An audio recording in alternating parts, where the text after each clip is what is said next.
You're listening to The Final Frequency. I almost didn't turn this microphone on tonight. I sat in this chair for 23 minutes. I counted. 23 minutes staring at the switch, telling myself the same thing over and over. That it was nothing. That people were panicking over rumors the way they always do. That by morning, this would all have a reasonable explanation, and I'd feel foolish for having taken it seriously. I've been doing this for 11 years. And in 11 years, I have built something of a reputation for not taking things seriously until they deserve to be taken seriously. I don't chase stories. I don't amplify fear. I don't go on air and tell people the sky is falling unless I have looked up carefully with both eyes open and confirmed that yes, the sky is falling. I looked up tonight, and then I came straight back to this microphone. So here is where we are. It is 11:18 in the evening.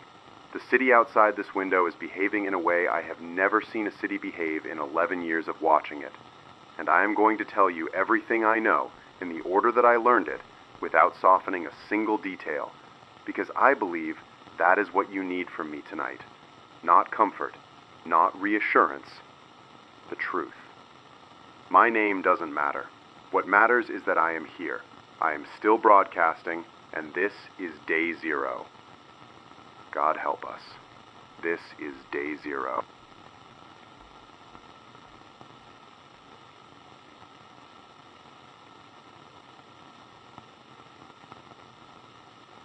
It began, as far as I can trace it, at 6:47 yesterday morning. Though I suspect it began long before that, and 6:47 was simply the moment it became impossible to ignore. A nurse at St. Aurelius General Hospital placed a call to the city's central emergency dispatch. I have listened to a partial recording of that call. I won't say how I obtained it. The nurse's name I will not use. What I will tell you is that her voice, in that recording, is the voice of someone who is frightened, but is making an enormous effort to sound professional. The effort is audible. That effort tells you everything. She reported 6 patients, overnight ward, extreme agitation, complete loss of verbal communication. She said 2 staff members had already been injured trying to contain them. The dispatcher sent 1 patrol car. 1. By 7:15, the number of patients had risen from 6 to 19. 13 new cases in less than 30 minutes. I want you to hold that number in your mind, not as a statistic, as 13 individual people who were fine when they went to sleep and were not fine when they woke up.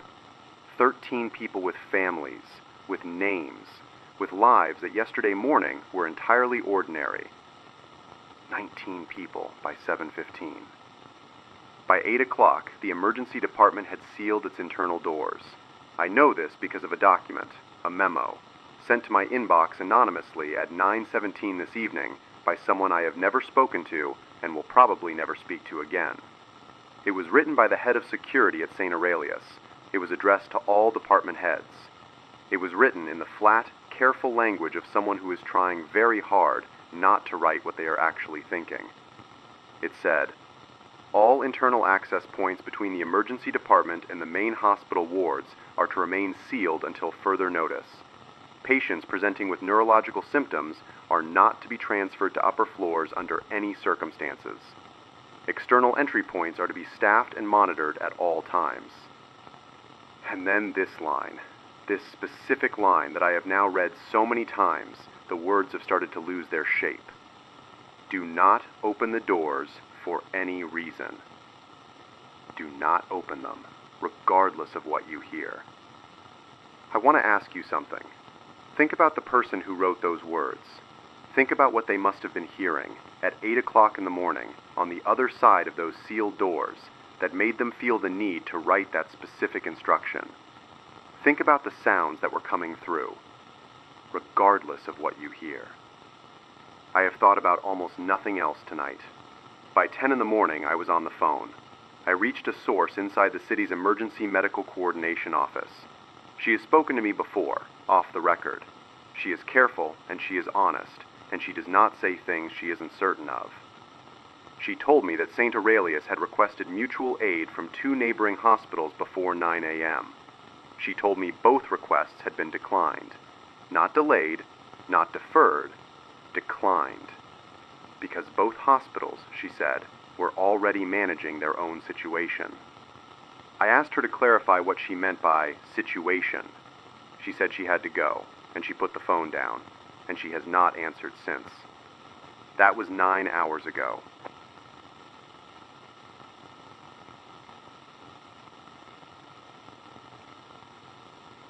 At 2 o'clock in the afternoon, the City Health Authority released a statement.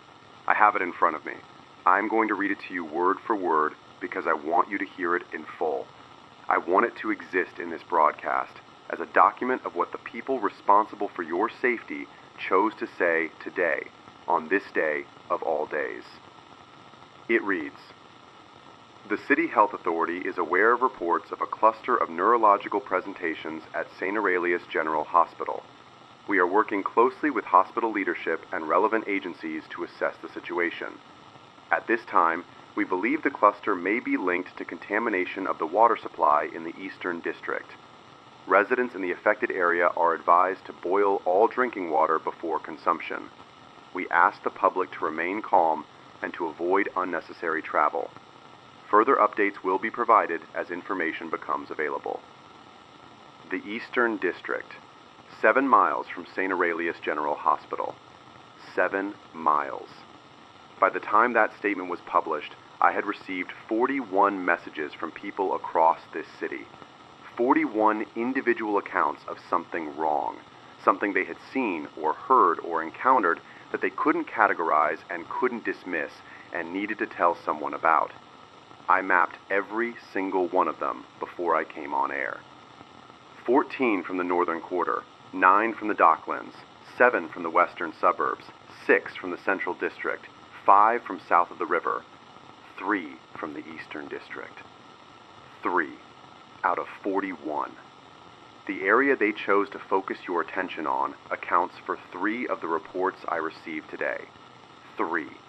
And the other 38 are distributed across every other part of this city. Every other part. So when they say Eastern District, when they say contaminated water supply, when they say remain calm and boil your water, they are not giving you information. They are giving you something to do with your hands so that you don't ask the questions they don't want to answer. I have been careful tonight. I have been measured. I have tried to give you facts before conclusions. But I need to be honest with you about how I feel about that statement. I think it is a lie. A deliberate, calculated lie, written by people who knew exactly what was happening in this city and made a conscious decision to tell you something false because the truth was something they were not prepared to manage. And I find that very difficult to forgive. By 6 this evening, the transport network had suspended 3 lines. The central station announced emergency maintenance. The northern and eastern motorway interchanges logged abnormal congestion, and the City Health Authority had not issued a single update since that 2 o'clock statement. Not one word. The silence from them is its own kind of answer.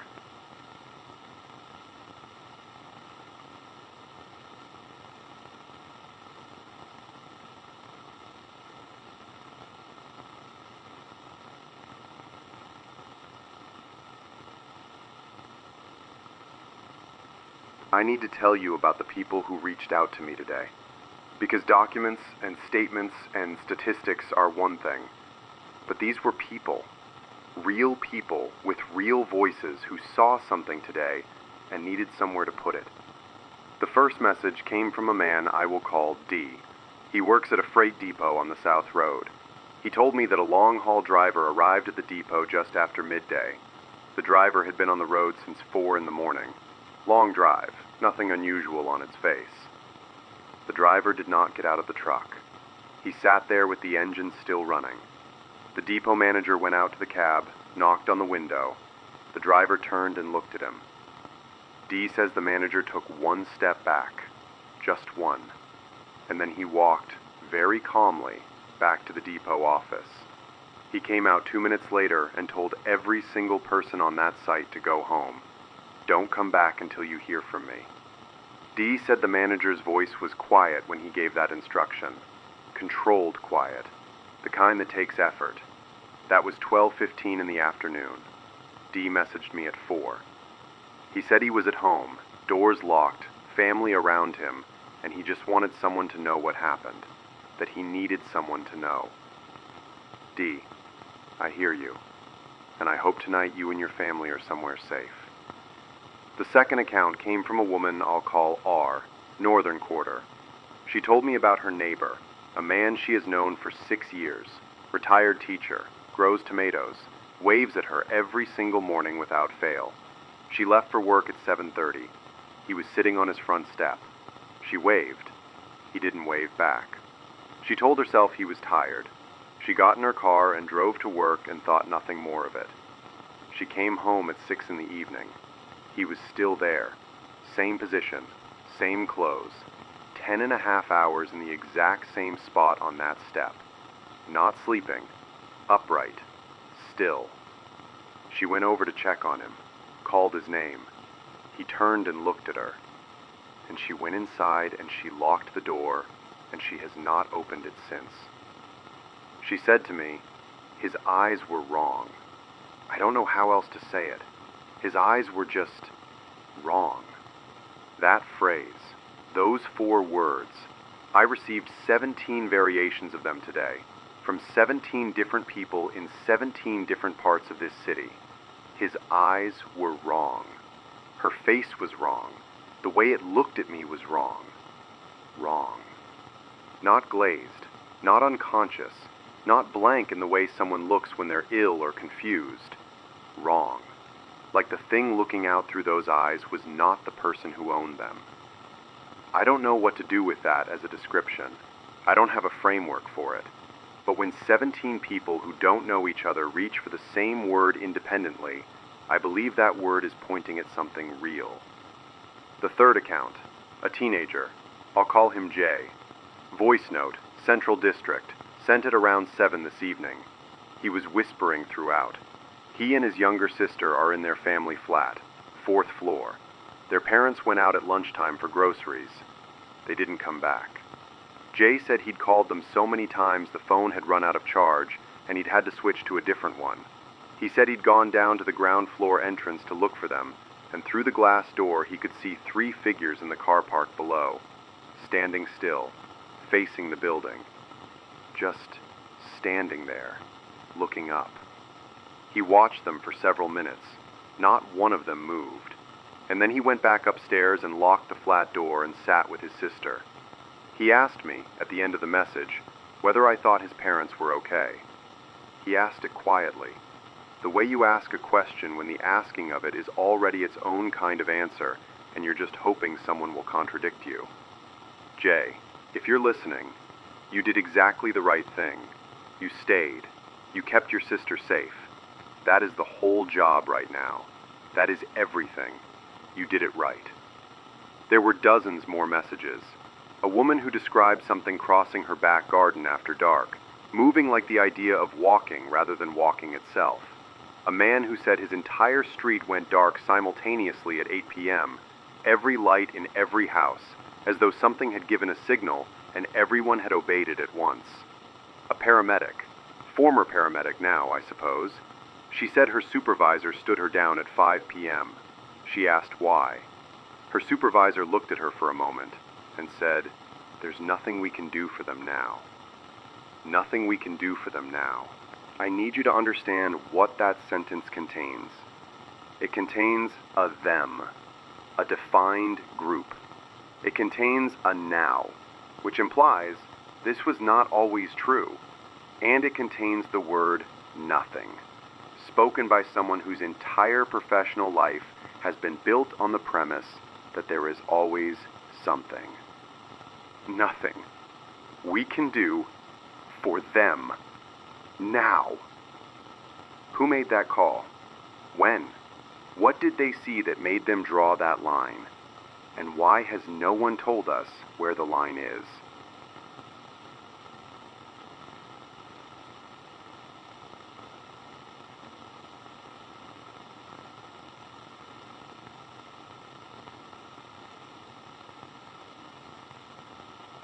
I want to give you clarity. as much as I have. Here is what we know. Something began in St. Aurelius General before dawn today. It spread faster than any standard medical event would account for. The hospital sealed itself. 2 other hospitals were already handling parallel situations by 9 in the morning. The people affected across this city are not confined to one district. They are everywhere. And the official response has been, at every stage, either too slow, too vague, or outright false. Here is what we don't know. We don't know what this is. We don't know how it moves from one person to another. We don't know how quickly. We don't know if there is a point of no return, and if so, where it is. We don't know how many people are affected. We don't know what, if anything, is being done about it. We don't know if anything can be done about it. I want to sit with that honestly for a moment, rather than move past it. Because I think you deserve honesty more than you deserve the kind of careful reassurance that gets people hurt. I don't know if this can be stopped. I don't know if the right people are in rooms making the right decisions. I don't know if those rooms still exist tonight the way they existed this morning. What I know is that you are here, that you are listening, that wherever you are in this city right now, you are present and conscious and capable of making decisions. And that is not nothing. Tonight, that is everything. So let me tell you what I think you should do with that. Narrow your world. Not permanently, just for now. Stop thinking about the whole city, the whole situation, the scale of it. Think about the room you're in, the door between you and the outside, the people within your reach, the next 3 hours. That is the only territory that matters right now. Control what you can control. Let the rest be what it is.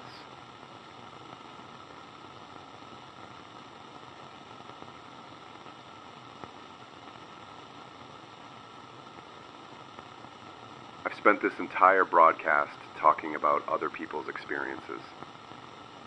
I think it's only fair that I tell you something about mine. I came in this morning at 6. Ordinary Tuesday. I had a planning segment and an interview with a retired architect at 10. I made coffee. I read the overnight wire. Nothing unusual. The world was still the world. The first thing that felt wrong was the street below the building. Not dramatically wrong, just a degree off. Quieter than a Tuesday at 6 should be. The specific absence of certain sounds I'd stopped noticing until they weren't there. It's the kind of thing you feel before you can name it. A frequency that drops out and leaves a gap. I canceled the architect interview at 9, not because I had confirmed anything yet, because my inbox was filling with messages that didn't fit into any category I recognized, and it seemed wrong to talk about building permissions while that was happening. My producer, I'll call her S, came in at 9:30. She read through what I'd been collecting. She was very quiet for a long time. Then she said, "How long do you think this has been building?" I said I thought since at least the previous night. She said, "Okay," and she went to make coffee. And when she came back, she said, "I think you need to stay on the air tonight." She left at 5. She has children. She didn't say much on the way out. She gathered her things and she stopped at the door and she turned around. And she said, "Be careful." 2 words. Be careful. In 4 years of working together, she has never once said that to me. It wasn't dramatic. She wasn't crying. She just looked at me steadily and said those 2 words, and then she left. I have been alone in this building since 5 o'clock, which is fine. I've done it before. But tonight the building sounds different, empty. Sound travels differently when something is wrong outside. It's hard to explain. The walls feel thinner. An hour ago I called my sister, southern part of the city. She picked up immediately. I could hear it in her voice before she said a word, that particular steadiness people have when they've already decided to be calm. She has 2 dogs.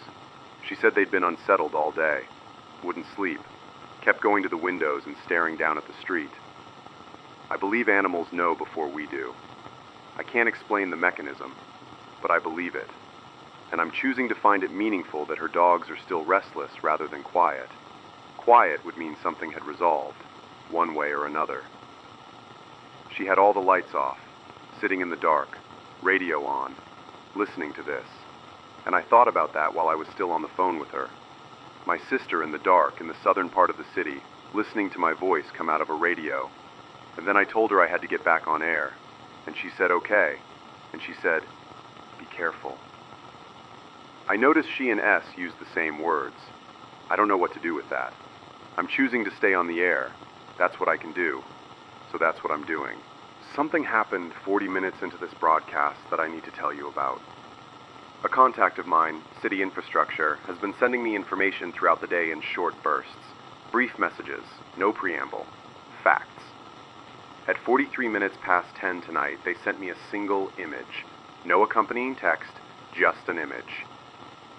It was a screenshot of the city's traffic camera monitoring system. I have accessed this dashboard before through legitimate means. It normally shows a grid, live feeds. Every major junction, every bridge, every arterial road, the central plaza, the station approaches, dozens of cameras all running simultaneously. In the screenshot, every feed was black. Not offline, not displaying an error, not frozen on a final frame. Black, as though the cameras were still running but had nothing to show, or as though someone had made a decision about what should and should not be recorded tonight. Every camera, at the same moment, all of them. My contact has not responded to anything since sending that image. In the last 2 hours, I have received reports from 4 separate listeners who describe hearing something outside their buildings. Not footsteps, not voices. Something below those categories. A low, continuous sound that one listener described as breathing but wrong. Another called it a frequency, just below the point where you can make out what it is. Present, persistent, not resolving into anything nameable. Like a signal, looking for something to lock onto. A listener in a third-floor flat overlooking a main road into the city center said he had been watching the street for an hour. He said at first there was nothing, and then gradually, without him being able to identify when it started, there were shapes moving below. Not walking the way people walk, moving in a way that looked purposeful but felt mechanical. Like the destination was clear, but the method of getting there had been partly forgotten. He stopped replying to my messages 19 minutes ago. I'm telling myself he put the phone down. The last message I want to share tonight came from someone who signs off only as 44. I don't know if that's an age, a flat number, a code. It doesn't matter. 44 is a doctor. Was at St. Aurelius this morning. Left at noon on the instruction of their department head, who told anyone who could leave to leave. Said there was no point staying. They wrote, I'm going to try to describe what I saw before I left, because I think someone should have it on record, even if I can't say it out loud to anyone I know. The patients in the affected ward were not unconscious. They were not sedated or restrained or in any conventional medical state I have a name for. They were upright, mobile, moving around the space they were in. But there was no intent behind the movement. That's the only language I have for it.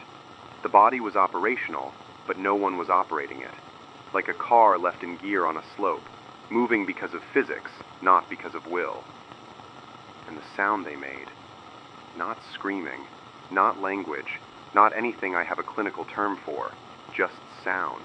Continuous sound, coming from all of them, almost in unison, like they were trying to tune into something, or broadcast something, or both. She ends by writing, I don't know what this is.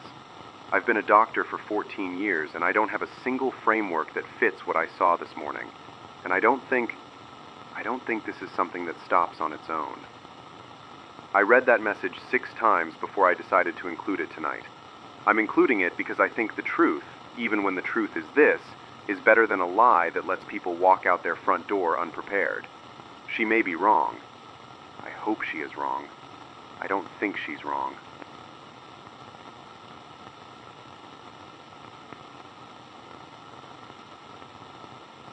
It is 11:54 p.m. I have been on the air for 4 hours and 31 minutes. The heating went off at 10. I am sitting here in my coat and my scarf with a dead cup of coffee to my left and a window to my right. And outside that window, the city is doing something I have never seen it do in 11 years. It is being quiet.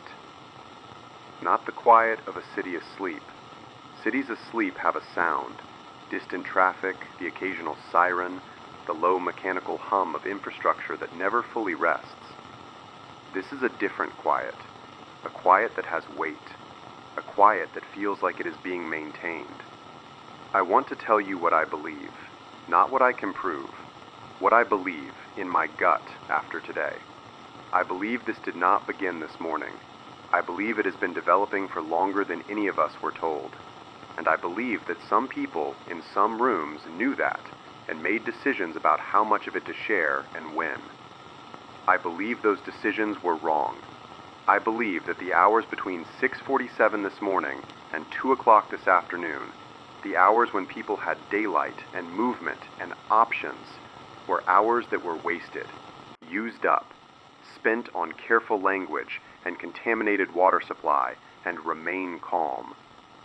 I believe the people who sent me messages today, all of them, D and R and J and 44 and the dozens of others.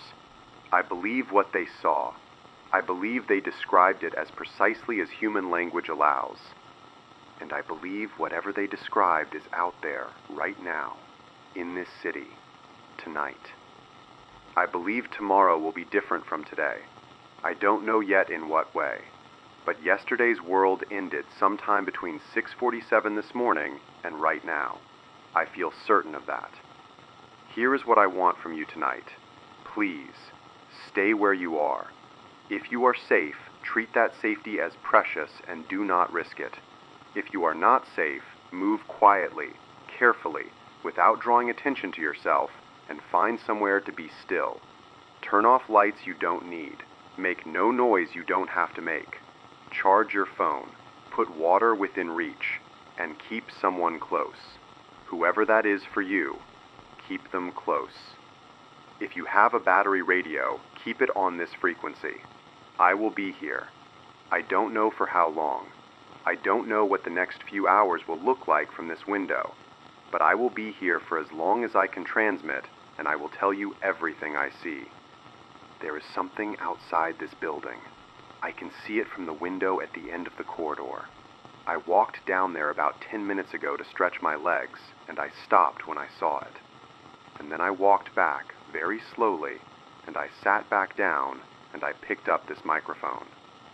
It is not moving the way things should move, and it is not alone. I'm going to lock the studio door now. Put a chair under the handle the way you do in films and always think looks ridiculous. Tonight, it doesn't look ridiculous. I'm going to sit back down in this chair. I'm going to stay on the air. And when the sun comes up, if the sun comes up the way it's supposed to, I will be here to tell you what the morning looks like. This is the final frequency. I will be here tomorrow, if tomorrow comes. Stay tuned. Stay alive.